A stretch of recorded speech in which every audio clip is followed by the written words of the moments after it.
So we'll go ahead and jump right in talking about syncope. So I have nothing to disclose. I make no money on anything. So we'll go over, starting with pathophysiology of syncope. We'll move on to clinical features and diagnosis, the evaluation and sort of what I call when to worry, and then a little bit about management. So hopefully after this talk, you guys will have a sense of the three basic etiologies of syncope. You'll be able to discuss historical and physical findings that are associated with those different etiologies, and then finally review the evaluation of syncope.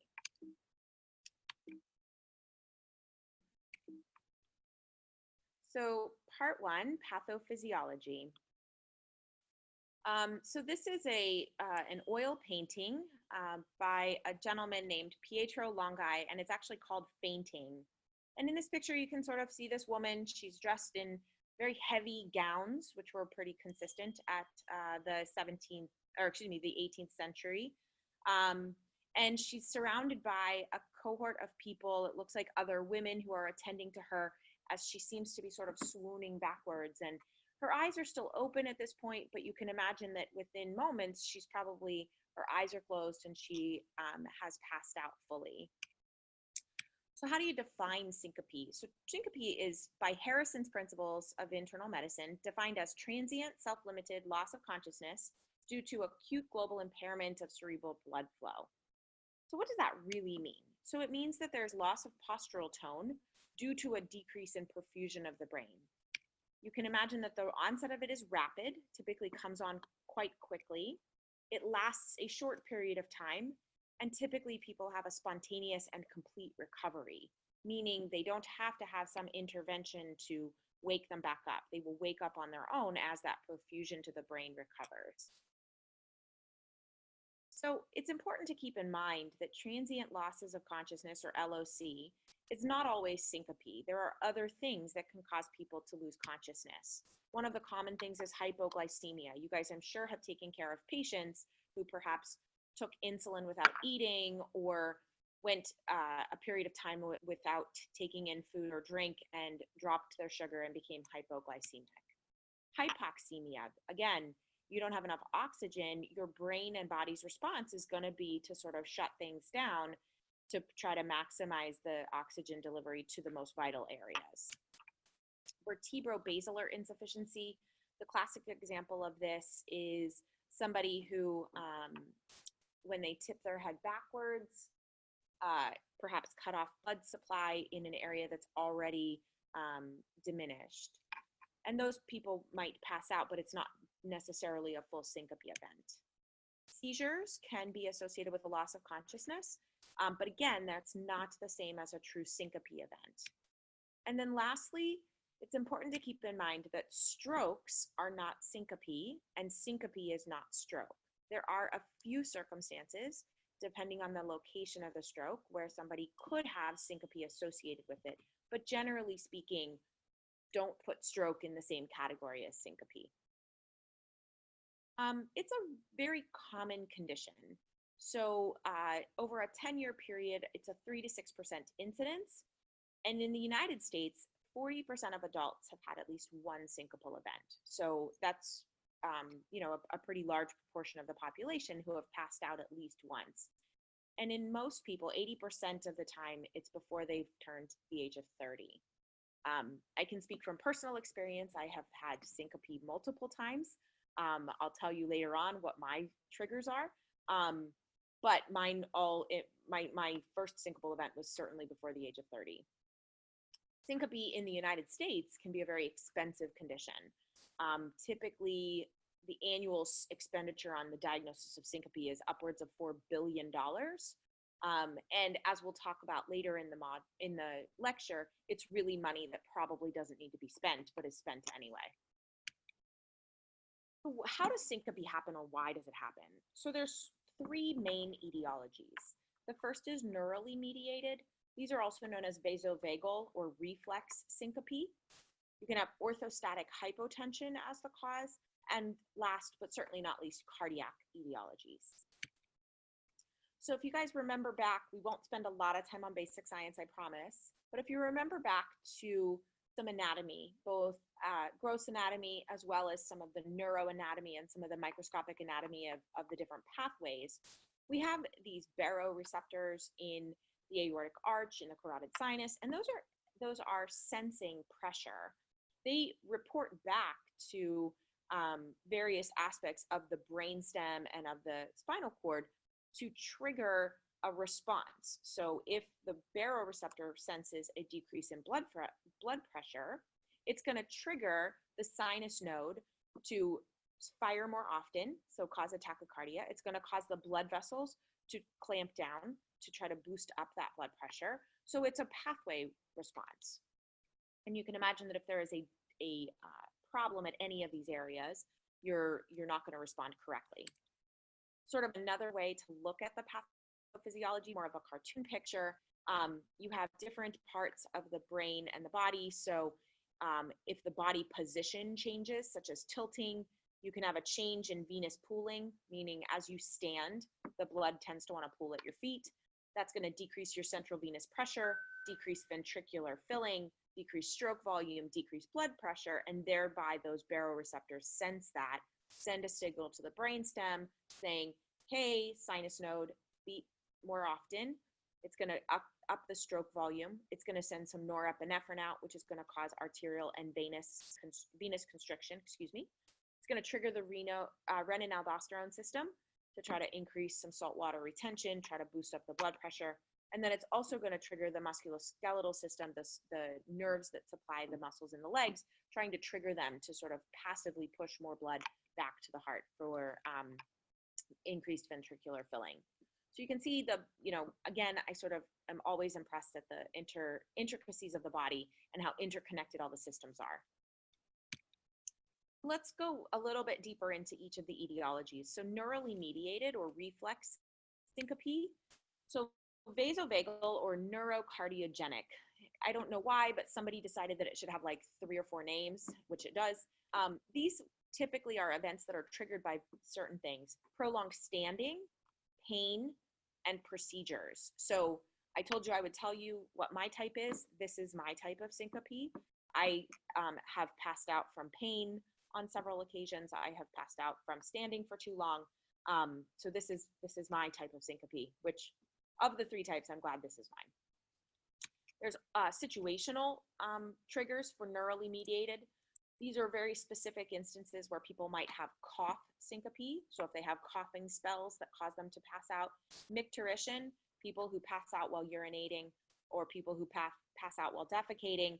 There's also a very interesting one called swallowing syncope. You can imagine that that's not a very good one to have since you have to swallow to eat and drink every day. But those are situational triggers. And then the last is carotid sinus syndrome, remembering that the baroreceptors are located in the neck.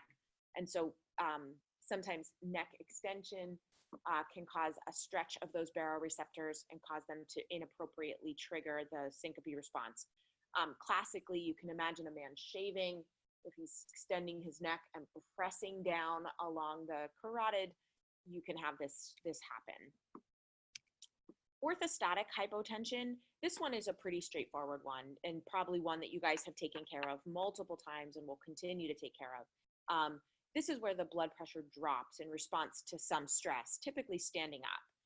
Most commonly seen from volume depletion. Either people are dehydrated or they're bleeding, so they don't have enough blood volume.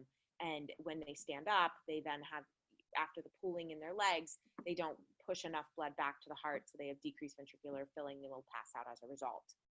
There can also be patients who have a normal volume, but have autonomic dysfunction. So medications can do this. It's a super common reason. There's patients who have Parkinson's disease who develop various autonomic dysfunctions. It's actually named the Shy-Drager syndrome, where Parkinson's patients develop orthostatic hypotension. It actually can be very difficult to manage. Addison's disease can cause orthostatic hypotension, again, from that imbalance of salt and water. Diabetes can do this. Just like diabetes can affect the sensory nerves, it can also affect autonomic nerves and lead to this condition. And then lastly, a very sad neurologic condition called multisystem atrophy, which sort of acts a bit like Parkinson's with some Alzheimer's thrown in, but on top of it, pretty severe orthostatic hypotension. Then moving on to the cardiac causes, this is the one that everyone gets very excited about, everyone gets very worried about as the etiology, but it sort of comes into two buckets. It's either arrhythmias that do it, so tachycardias, bradycardias, irregular heart rhythms, or structural causes. So this is where the cardiac output is obstructed somehow. So severe aortic stenosis can do this, and hypertrophic obstructive cardiomyopathy, or HOCM. You guys probably are aware, or you will learn at some point over your training, syncope related to severe aortic stenosis is a very bad prognostic sign.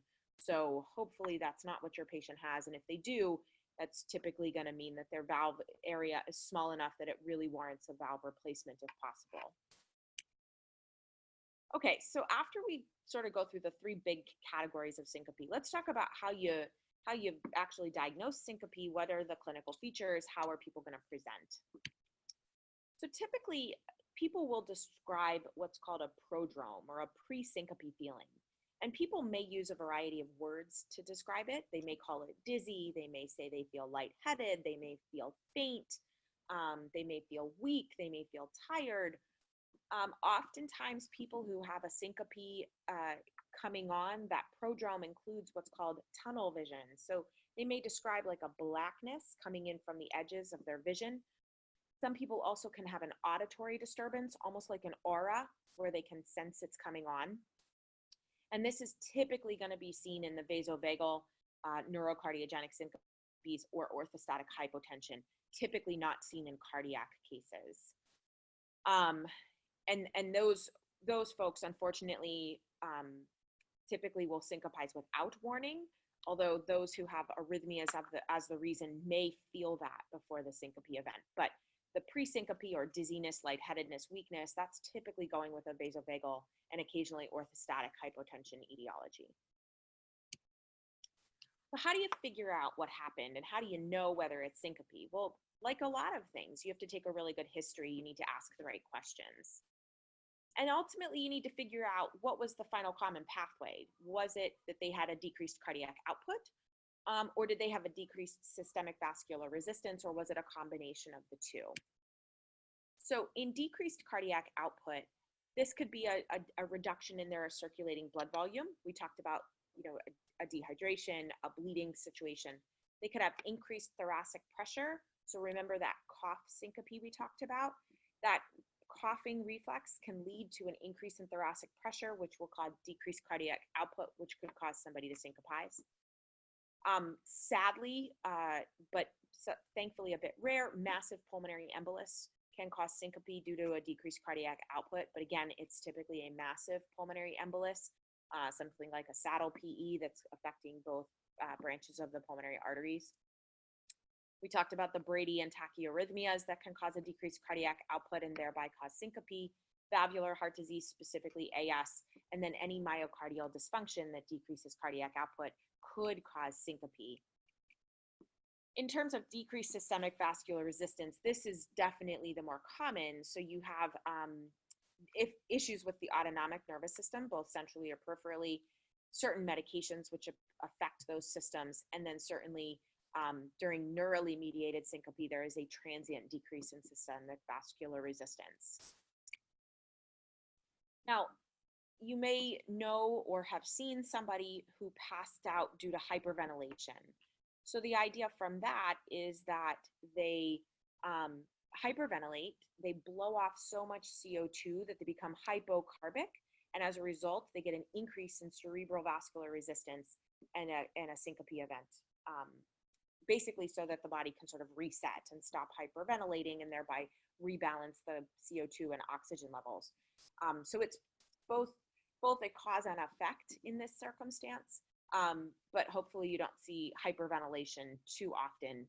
And if you do, you can usually keep them from passing out if you give them a paper bag or some mechanism by which to sort of rebreathe in that carbon dioxide.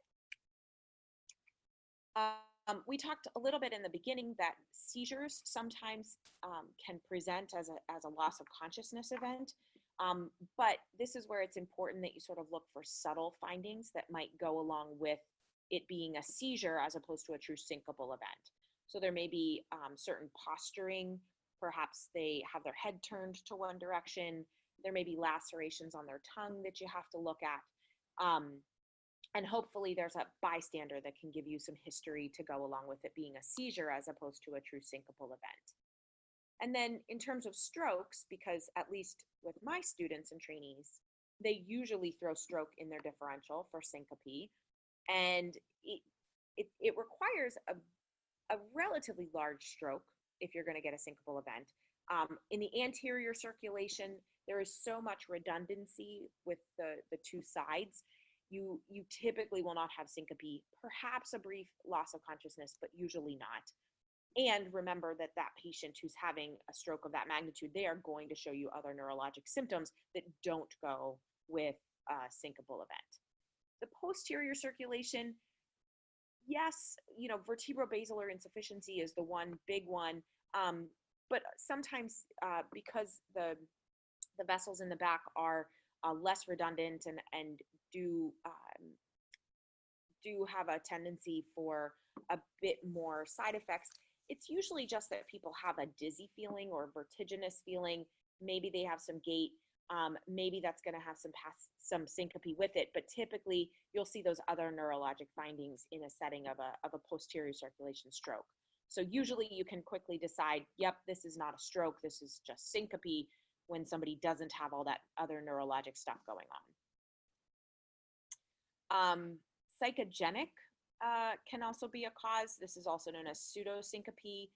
So, unfortunately or fortunately, these are people who pass out typically from some sort of mental health issue. They either have severe anxiety, they have panic, they have depression, and historical clues in this circumstance where people who may have frequent falls or frequent events, but they never have an injury, and their vitals and hemodynamics are always stable. So it's something to consider in a patient who presents with like multiple instances of syncope, gets worked up, but nobody can really come up with an answer. But when you go back and look at it, it turns out that they have either an underlying mental health history, or you can just tell by the pattern of events they're never getting injured. Their vitals and hemodynamics are always normal. And we'll talk a little bit in the management section as to how to help these patients. All right. So moving on, you have a patient that comes in, you get the history from them, you find out that it was a true loss of consciousness. There's not neurologic stuff going on to suggest a seizure or a stroke. You think it's straight up syncope. So how do you assess them? How do you evaluate them? So as I mentioned earlier, the most important thing you can do in this setting is take a really good history. I harp on this a lot with my own trainees and students that you need to ask the questions sometimes multiple ways, sometimes ask the question to multiple people, get some bystander information. It's really important to know what was going on at the time the person passed out, because the context matters. If the person is sitting on the toilet and passes out, well, the likelihood that that is going to be a micturition or a defecation syncope is a lot higher. And then, certainly it's important that you, as always, look at the medication list, because there's a lot of medications people can take that could lead to any of those etiologies of syncope. When it comes time to examine somebody, obviously a head-to-toe physical exam, looking for any signs of injury that they might have sustained from passing out, but certainly pay very close attention to their cardiovascular exam. Listen for any of those murmurs that you could hear with HOCM or with aortic stenosis. Listen to see if they have a regular rhythm. Check their pulse, compare it to what you auscultate, make sure that they're matching up. Do a good neuro exam, because again, some of those subtle neurologic findings that could be present, especially posterior circulation strokes, they may have just a very slight tremor. They may have just some very minor dysmetria. So it's important to do a really thorough physical exam looking at neurologic stuff. And then always, always, always do orthostatic vital signs unless it is unsafe for the patient. So if it's a patient that is much larger than you and you're by yourself and you don't feel that you can stand them up safely, try to get somebody to help you, because that way you can really get a good sense of whether or not the patient is orthostatic. Ideally, get those orthostatic vital signs before you do anything, before the nurses or the emergency room staff give the patient IV fluids, because that's going to screw up and change the orthostatics. So remembering, start off, have your patient lying flat, supine, take both their pulse and their blood pressure. The next step would be to sit them up, making sure that their legs are dangling down. Let them sit there for a minute, then check their blood pressure and their pulse again. And then lastly, stand them up, have them stand for a minute, and then again, take their blood pressure and their pulse. If they start to become symptomatic as they're standing there, or sometimes even as they go from lying to sitting, then check their pressure and their heart rate right away. Don't wait the whole minute, because ideally you don't want them to pass out as you're doing the vitals. You want to look for a drop in systolic blood pressure of greater than 10 millimeters mercury. The greater the drop, the better the story is for orthostatic vitals or hypotension. And then an increase in the pulse rate by at least 15 to 20 typically is going to go along with orthostatic hypotension. If you're able to, and if your patient is willing and they don't have extensive atherosclerotic disease that you know of, or they're not elderly, you can certainly do carotid hypersensitivity or carotid massage to see if you can trigger syncope in that circumstance. But again, only do that if it's a younger patient, you're not worried about atherosclerosis, and again, you're in a place where you can get some help if you need it. And ultimately, why does all this matter? Why are we concerned? We want to find out, is this something that's going to happen to the person again? And is there some etiology that could cause a worse outcome? Because typically syncope, the person, remember we said it's self-limiting, it's brief, and it usually full recovery. But if somebody has syncope because they have severe aortic stenosis, well, that's an etiology that you really need to know and get to the bottom of, because that has a bad prognostic sign and needs to be addressed. If the patient is syncopizing because their heart is irregularly beating, or they're having tachyarrhythmias or bradyarrhythmias, and it turns out that they have complete heart block, well, that's clearly something that needs to be addressed. That is a very different etiology of syncope than the patient who, let's say, when they get blood drawn, pass out from the pain. So you want to get a sense of, from your history and from your physical, what do you think's going on, and is it something we need to worry about in the bigger picture? So in terms of must-do studies, honestly, after your history and physical, that should be the majority of your information. But everybody deserves an EKG.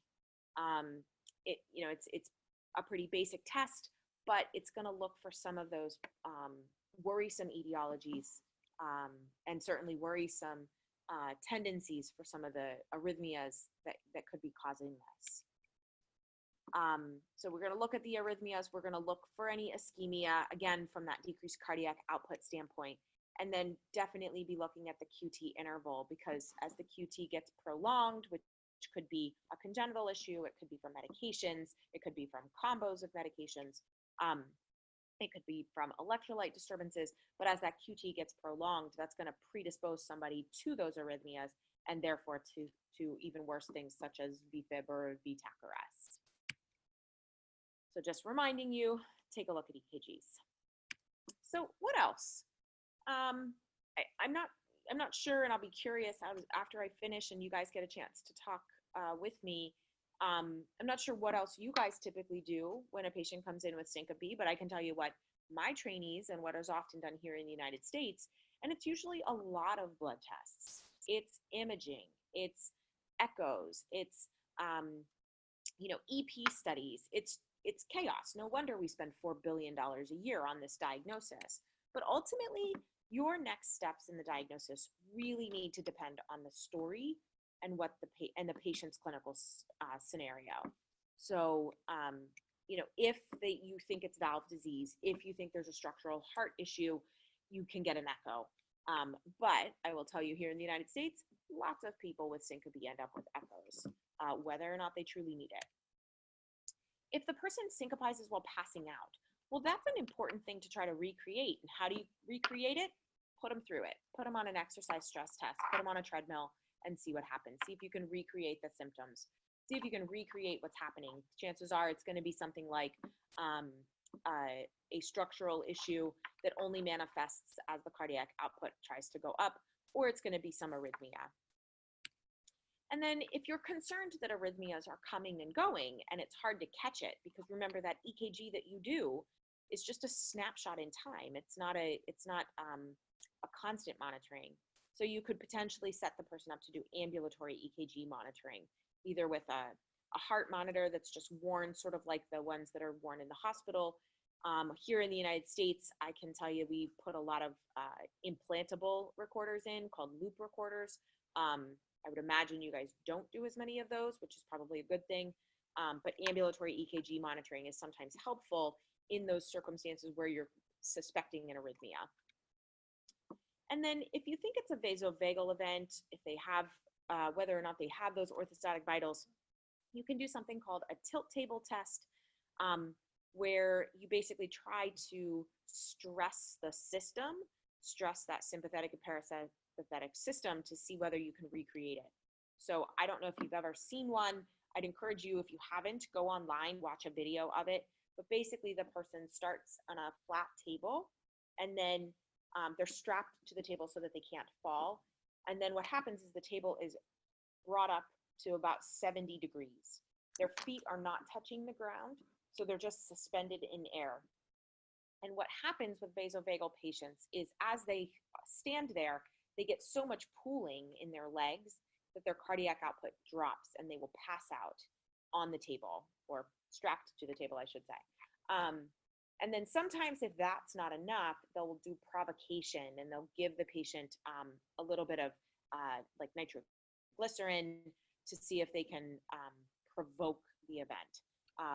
My patients who I have put through this, one of whom, she wasn't my patient, it was my grandmother, had to go through a tilt table test, and she said it was the worst thing she'd ever experienced in her life. So I'm not sure if you guys do them a lot there. We do them somewhat here, but certainly make sure the patient knows what they're getting into. But sometimes you need this because it's the only way you can really figure out that they have a vasovagal etiology. Generally speaking, straight up syncope does not need a CAT scan of the head, does not need an MRI of the brain, and does not need carotid ultrasounds. We do sometimes see people get CAT scans of the head after a syncopal event. Oftentimes that's because they may have hit their head, maybe they're on blood thinners, or they're on dual antiplatelet therapy after a cardiac procedure. And because of, especially in the United States, we're very nervous that we're going to miss things like a head bleed, people will get a CT of the head. However, most straight up syncope cases, in the absence of focal neurofindings or suspected other etiology besides regular syncope, you don't need to do these tests. There are some ways that you can risk stratify your patients. I don't know if you guys have access to some of these like calculators. My residents will quote to me, well, their Canadian syncope risk score is, and there's a variety of these scores. So one is called the OESIL score. I put on here the studies that validated the test. So that estimates a 12-month all-cause mortality from syncope. The Canadian syncope risk score looks at a 30-day serious adverse events. The EGSYS estimates that the likelihood of the syncope is cardiac or not. And then the most validated of the scores is this San Francisco syncope rule. There've been multiple studies to validate it. And basically it's just telling you in the next 7 days, do they have a high risk of a serious outcome? I will tell you, having looked at the 4 calculators and the 4 scores, they very heavily go on the data that you're going to get from your history and from your physical. So they're going to look at things like age. As you can imagine, the older you are with a syncopal event, the worse your overall outcome, but that really shouldn't be a surprise. The more likely that it's a cardiac cause, whether it's structural or arrhythmia, that's typically factored into this. If there is or is not orthostasis, excuse me, on initial presentation. So the calculators ultimately, you don't need them. That's what I wanted to reassure you about. You can, with your clinical suspicion, generally get a sense, is this somebody I need to worry about? So if you think about the big categories, your patients who have orthostatic hypotension, fix the problem. Try to get their orthostasis under control, whether it's by giving them volume or giving medications to support the sympathetic system as opposed to that autonomic dysfunction that they might be having. If their problem is vasovagal, you just try to avoid your triggers for that circumstance. If it's cardiac, those are the people you're worrying about. And you really don't need a calculator to tell you that. But these do exist in case somebody ever asks you about them. If you have the ability, go online, you can look at them. And as I said, I did give you the references, which you guys will get these slides later and be able to look it up. But again, I can't stress enough, it's really important that in a patient who comes in with syncope as a presenting issue, take a really good history, get as much info as you can, find out the context, ask them how they felt, see if there was a prodrome, ask if there were any triggers, ask if it's ever happened before, get information from the bystanders. Do that good physical exam, make sure you're checking orthostatic vitals. I will give my residents a hard time if they try to present a patient to me who had syncope and they haven't done the orthostatics, because it should just be part of your physical exam, quite honestly. And then of course that EKG, very important in all of your patients, because you don't want to miss, a prolonged QT that might be causing this in somebody. You don't want to miss that patient that has an arrhythmia that you're having trouble, that you can't pick up on auscultation. This comes from, I believe this comes from the MKSAP, the review book for internal medicine board exam, sort of looking at the various tests and diagnostic maneuvers that you can do. As you can see, the green box, initial evaluation, history, physical exam, and EKG, class 1 indication, meaning everybody needs to have this if they come in with syncope. If from this point you see a clear etiology, you don't need to do any further workup. You can stop there. If you're not sure what's going on, you might need to do blood work. You might, if you think it's neurogenic, you might want to have their autonomic system evaluated, such as with neurologic testing. If you think it's a reflex syncope or vasovagal, you could put them through tilt table testing if they are agreeable and if you think it would change the management. If you think it's a cardiovascular cause, this is where you start going into the next categories. So typically, if you think it's cardiovascular, you are going to put them on a heart monitor at least for a period of time. And then from there, either perhaps an ambulatory EKG monitor or an implantable device such as a loop recorder. Again, sort of if you think it's a cardiac etiology and you think they need a stress test or an echo or an EP study or an MR or CT of the heart, then you can do those things. But those really should be targeted to very specific populations where you have a strong suspicion that you're going to get the diagnosis from that data. Don't do these tests if you don't know what you're looking for or if you don't think that's going to give you the answer. So when do you worry? I alluded to this already, but basically you're going to worry about people who have causes of syncope that could lead to, a worse outcome in the future, such as death. So patients who pass out during exertion, exercise or moving around, that can be a worrisome prognostic sign. People who pass out while lying down, that is worrisome, right? Because remember, we talked a lot about a lot of those syncopes. It does have to do with a positional change, or it does have to do with being in a standing position. But people who are lying flat, who already have sort of a normal venous return and a normal ventricular filling, they shouldn't be passing out. If a person reports to you that they had chest pain or palpitations or fluttering before they passed out, that's worrisome because that's implying that there's something with the heart.